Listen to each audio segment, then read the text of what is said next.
So we're starting a new wine by the glass program at Forepaugh beginning May 13th on our beautiful patios that surround the restaurant. And I wanted to tell you a little bit about those so you can be excited to come have a glass with us, or if you work here, you can be informed about the wines. First, we're adding Saint Pierre Prieur Sancerre. Sancerre is from the Loire Valley in France. It's 100% Sauvignon Blanc. It's from more higher elevation in the Loire Valley on the south bank of the river. The soil is chalk, decomposed oyster shells. It's the same chalk that is the white villas of Dover and Champagne and Chablis.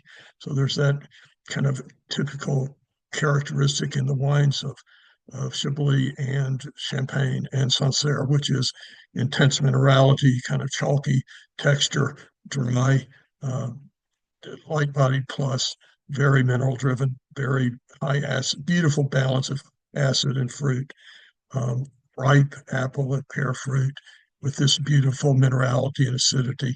Sancerre is kind of the archetypal white wine to drink on a patio in the spring and summer. It'll be a fabulous wine for our patios this spring and summer.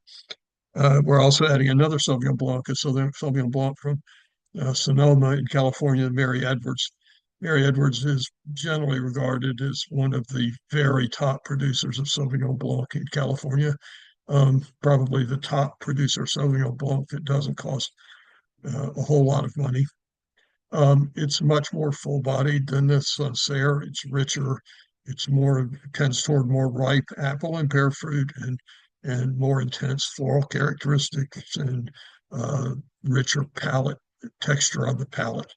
As I said, it is generally widely regarded as one of California's finest Sauvignon Blancs. I would say in the top 4 or 5, and probably the best that doesn't sell for 5 times as much money. It's superb. We're also adding the Broadbent Vinho Verde.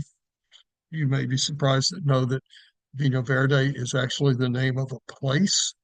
It's the part of very northern part of Portugal. The Douro River, the grape is Albarino or Alvarino, depending on what part of the world you're referring to it in. Vinho Verde is light, fresh, crisp, with a very tiny bit of pétillance or sparkling character in the wine. Again, it's the perfect patio wine. Uh, Light, fresh, crisp, a little bit of bubbles, which just makes it delightful to drink on the patio in a spring or summer afternoon or evening. And certainly we have beautiful patios to drink it on. Then we're adding a couple of rosés. We're adding Chateau Moussard Jeune Rosé.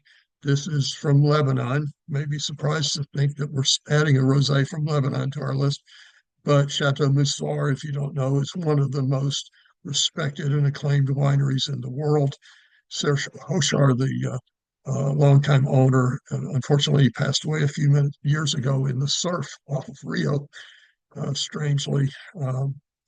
But Serge was the first Decanter magazine Man of the Year. Now they call it Person of the Year, but back then it was the Man of the Year. And that was in recognition of the extraordinary wines that he makes in the Bekaa Valley in Lebanon. This is a fantastic wine.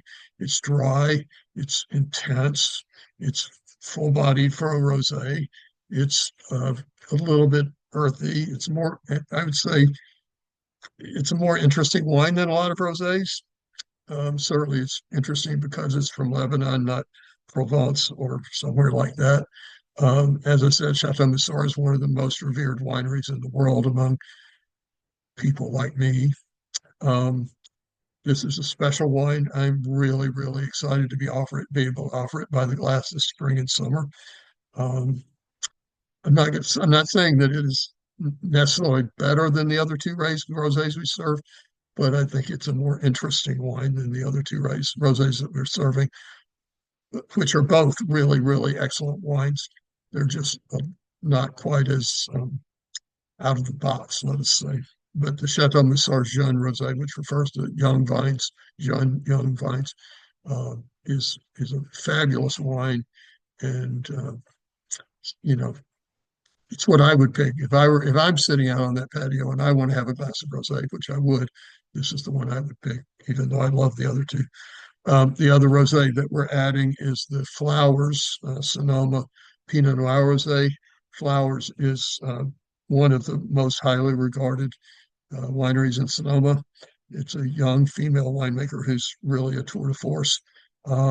This is obviously Pinot Noir, so it has that characteristics, the red fruit and floral character that you expect from Pinot Noir with nice balanced acidity. Um, it's uh, it's more full-bodied than the Beal or Provence rosé, and less kind of earthy and exotic than the Chateau Moussard rosé. It's a beautiful, beautiful rose pink color. It's honestly, it's a fabulous wine. Excited to serve it by the glass. So those are our three rosés. The Charles Bieler from Provence, which of course Provence is the kind of the original home of rosé, and where a lot of the greatest rosés in the world are produced. This is a great example. It's a delicious wine. And then the Chateau Moussard Jeune Rosé and the Flowers Pinot Noir Rosé. I think that's three really fantastic rosés that are very different to offer by the glass or bottle on our patios this spring and summer. And then we're adding one red wine, which is the Feodo Montone Nero d'Avola. This is from Sicily. Feodo Montone is right smack dab in the middle of the island of Sicily. It's pretty much completely isolated from anything else by wheat fields. Um, there's a romantic story about this wine. Um, the owner's wife, now wife, was a chef in New York City. She had three restaurants there, and she was writing a cookbook on famous Italian dishes made by, nonas, grandmothers um, in Italy, all over Italy. And she really wanted to include this goat dish, which uh, the owner of Feo Antoni's, I'm sorry, I don't remember his name, but uh, was his mother was famous for. And she emailed him and emailed him and emailed him, and he never responded. And she thought that he was too busy to answer. Um, so anyway, she just took it upon herself to go to Sicily and knock on his door. So she found the winery. She knocked on the door, and turns out it wasn't really that he was so busy. It was really that he just is kind of a hermit. Um, he showed her around the winery and gave her a little tour and was nice about sharing the recipe with her. Um, then she walked out the back door of the winery. It hadn't rained in that part of the world for like weeks. She walked out the back door of the winery, and there was a double rainbow across the sky in front of her. And she thought to herself, I don't ever want to live anywhere else. I'm going to make this man fall in love with me and spend the rest of my life here. And he did, and they got married, and they make wine. They make fabulous wine together. Um, I guess they used to say we make beautiful music together. Well, they make beautiful wine together. Nero d'Avola means black grape from Avola, so you can imagine. It's very dark, very intense, very powerful foot body. Of course, Sicily's a really um, warm place. What intense blackberry, black currant fruit, um, some tannins still in the wine. So this is as you would say, a manly man's wine, or a wine that would put hair on your chest. It's not for the faint of heart, but what a fantastic wine to pair with our beef Wellington or our ribeye au poivre or our lamb chops or our pastas. I mean, it's just a wine that's going to be good with pretty much anything. So that's the new wines that we're serving by the glass at Forepaugh. Um, we continue to serve the Jean-Louis Chave Côte du Rhône Rouge Moncoeur, which I just think is so exciting to be able to serve that wine by the glass. And uh, the Bowen Pinot Noir, the Left Coast Cellars Pinot Noir from Willamette Valley in Oregon, and Dr. Lozen's excellent Dr. L. Riesling from the Mosel in Germany, and um, all the terrific wines that we serve. The Love Bot Sauvignon Blanc, which I think is one of the best New Zealand Sauvignon Blancs of all. Cantina Bolzano Pinot Grigio, which is one of the best Pinot Grigios of all. Um, so I feel like we really have a really excellent wine by the glass program to share with you this spring and summer. I hope you come see us on the patio or the dining room or the bar and enjoy a glass. Thank you so much, as always, for tuning in to Adventures of the Black Belt Sommelier. We appreciate you.